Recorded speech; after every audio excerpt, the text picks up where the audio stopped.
In a quiet neighborhood where life often moves in its usual pace, there are moments that stop you in your tracks and make you question everything you thought you knew about the world. This is one of those moments.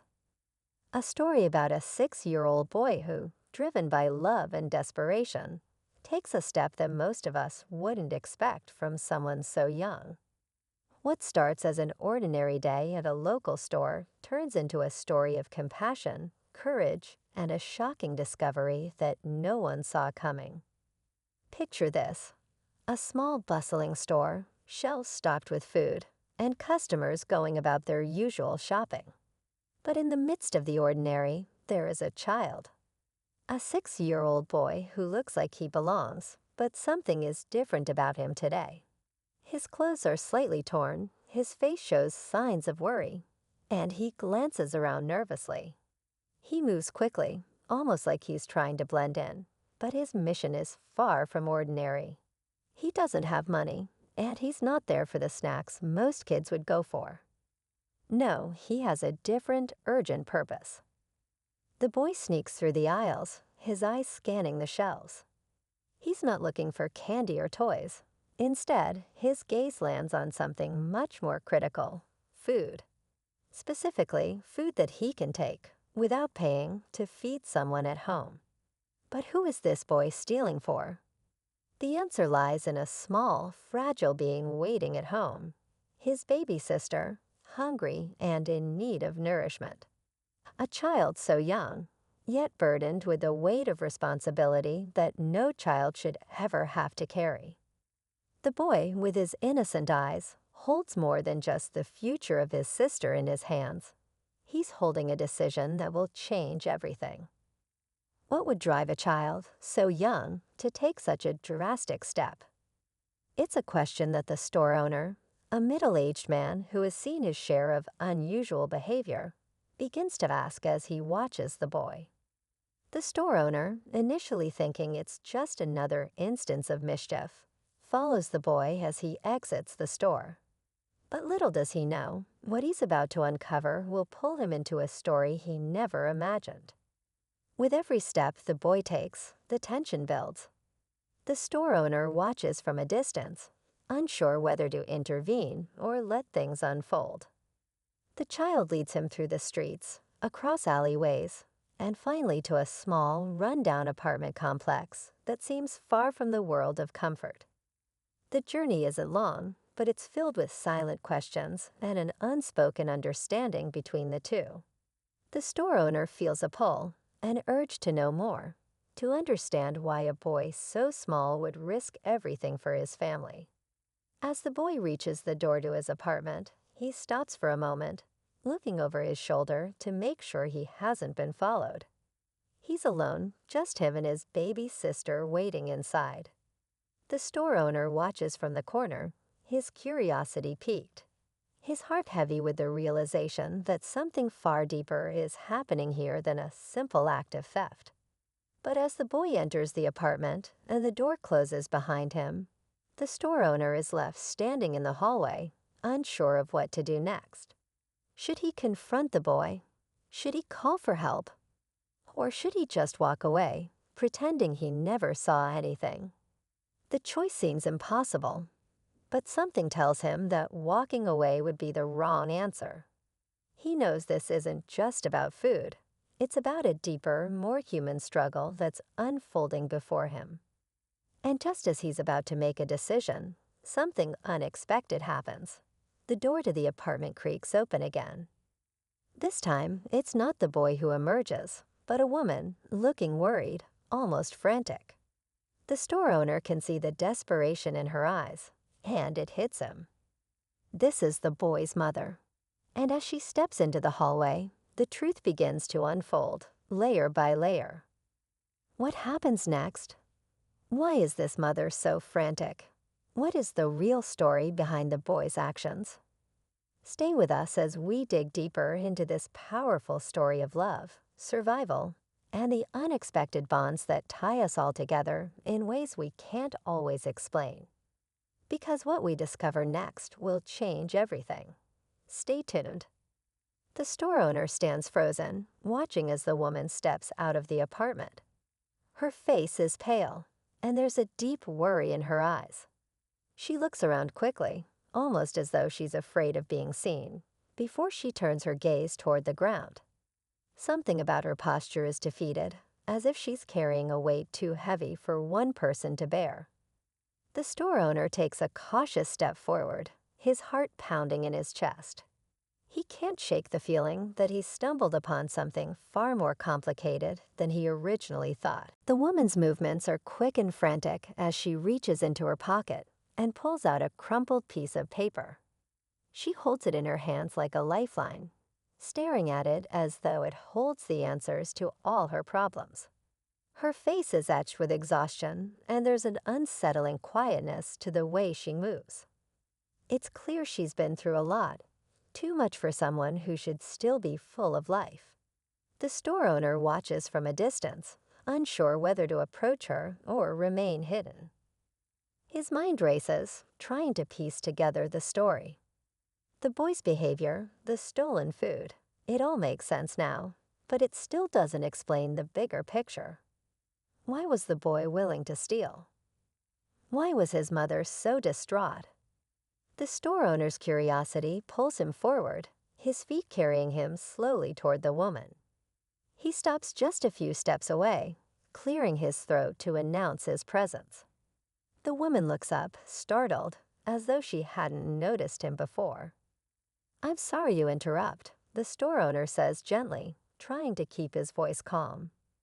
"I saw your son in the store earlier. He took some food." He pauses, trying to gauge her reaction. "I'm not sure what's going on, but I thought you might want to know." The woman's face turns to one of concern, and her lips tremble as she looks down at the ground again.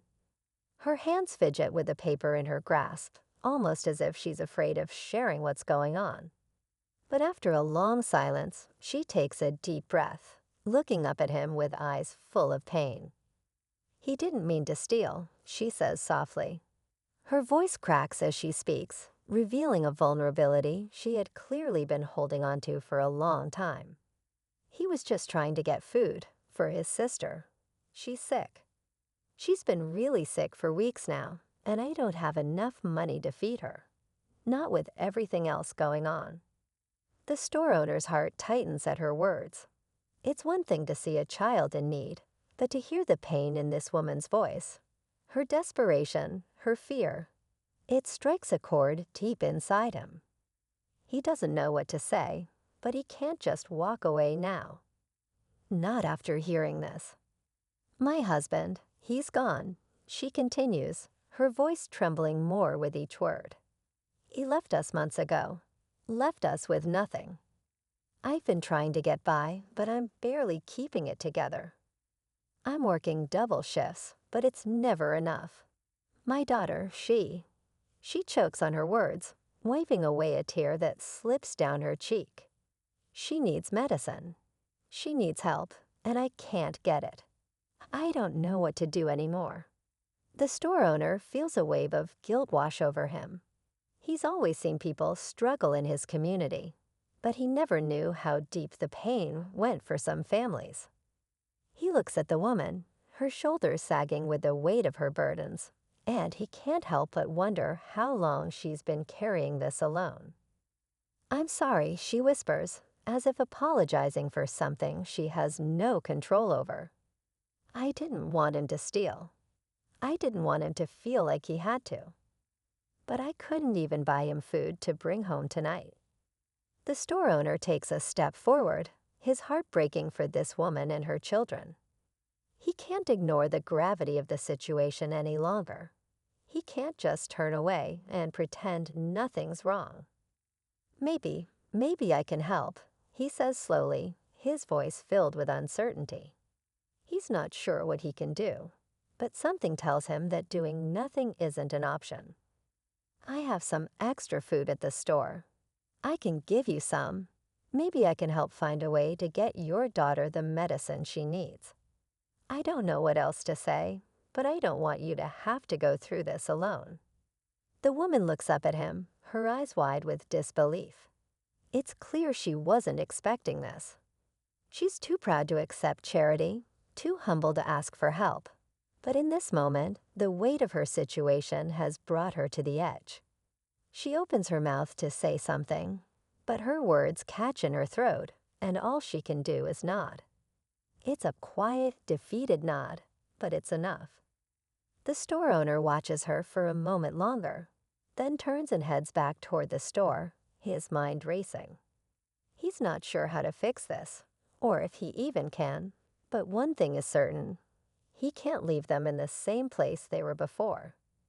The boy, his mother, the sick little girl, they all need more than just food. They need hope, and maybe, just maybe, he can be the one to help them find it. But as he walks back, something gnaws at the back of his mind. The boy, after all, didn't just steal food. He did it to protect his sister, to make sure she wasn't left hungry. And there's something even deeper at play here, something the store owner has yet to uncover. As he approaches the door of the store, a chilling thought strikes him. What if there's more to this family's story than even they know? What if they're in danger? The air feels thick with unanswered questions, and just as he's about to step inside, a sound from behind catches his attention, a small voice whispering through the cracks in the door. "Are you going to tell them what you saw?" the boy's voice asks. The store owner freezes in his tracks, his heart skipping a beat. He turns slowly, the weight of the boy's question hanging in the air. He hadn't heard the child approach, hadn't seen him coming from behind the door, but now the boy is standing there, his small figure barely visible in the dim light. His eyes are wide, cautious, but there's something else, something deeper in his gaze, something that hints at a secret he's afraid to reveal. "Are you going to tell them what you saw?" The boy repeats, his voice barely above a whisper, as if he's unsure whether he wants the answer. The store owner swallows, trying to process the gravity of the moment. What could the boy be hiding? Why is he asking him this now, after everything that's already happened? "I don't know what you mean," the store owner says, his voice betraying his uncertainty. He steps toward the boy, trying to understand what's going on. "What do you mean by that?" The boy looks around quickly, ensuring no one else is listening, then glances back at the store owner with a mix of fear and resolve. "It's not just my sister," he says quietly. "It's my mom, too. She's been sick for a long time. I don't want her to go to the hospital because I can't lose her, too." The store owner's chest tightens at the words. This wasn't just about food or even about a desperate child trying to care for his family. There's something much darker lurking beneath the surface. The boy's mother, the one he'd seen earlier, was hiding more than just exhaustion. She was hiding an illness, something that had been eating away at her, making her weak, perhaps dangerously so. The boy's actions were more than just out of love. They were out of fear. "What's going on?" the store owner asks gently, kneeling down to meet the boy at eye level. "What's really happening here? You can trust me." The boy hesitates, his eyes darting between the store owner and the door to the apartment. His small hands grip the edges of his jacket, fidgeting nervously. Finally, with a deep breath, he speaks. "My mom," he stops, his voice breaking. "She's been coughing for months. She didn't tell me, but I can hear her at night. She says it's nothing, but I know it's bad. I think she's dying. She won't go to the doctor because she says we don't have enough money for it. She doesn't want us to be taken away. I don't know what to do. I thought if I could get her some food, maybe it would help." The words hang in the air, and for a moment, everything around them seems to stand still. The store owner is struck by the raw emotion in the boy's voice, the heavy burden this child has been carrying alone. His heart aches for the small family, this mother and her children who are struggling in ways no one should have to. He can't just stand by and let them suffer in silence. "I won't tell anyone," the store owner assures him, his voice steady with newfound resolve. "But we need to get your mom the help she needs. I can't promise everything will be okay, but I can promise you won't be alone in this anymore." The boy nods silently, tears welling up in his eyes. It's a moment of vulnerability, one that breaks through the walls he's built to protect his family. He's a child, yet he's been forced to grow up too soon, taking on the role of protector for his mother and sister. The store owner places a reassuring hand on the boy's shoulder before standing up and turning toward the apartment door. As they walk together into the small, dimly lit apartment, the store owner is met with the sight of the woman from earlier, her face pale and lined with exhaustion. She's sitting on the couch, cradling her daughter in her arms, the little girl's face flushed with fever. There's a quiet sadness in the room, a feeling of despair that seems to hang thick in the air. The store owner takes a deep breath, then walks over to the woman. "We need to get you to a doctor," he says gently, kneeling beside her. "You don't have to do this alone. I can help." The woman looks up at him, her eyes wide with disbelief. She opens her mouth to say something, but words fail her. For a moment, all she can do is stare at him, unsure if she's hearing him correctly. "I don't have money," she whispers. "I can't afford it." "You don't need to worry about that right now," the store owner responds firmly.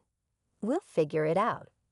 But you need help, and I'm here to make sure you get it."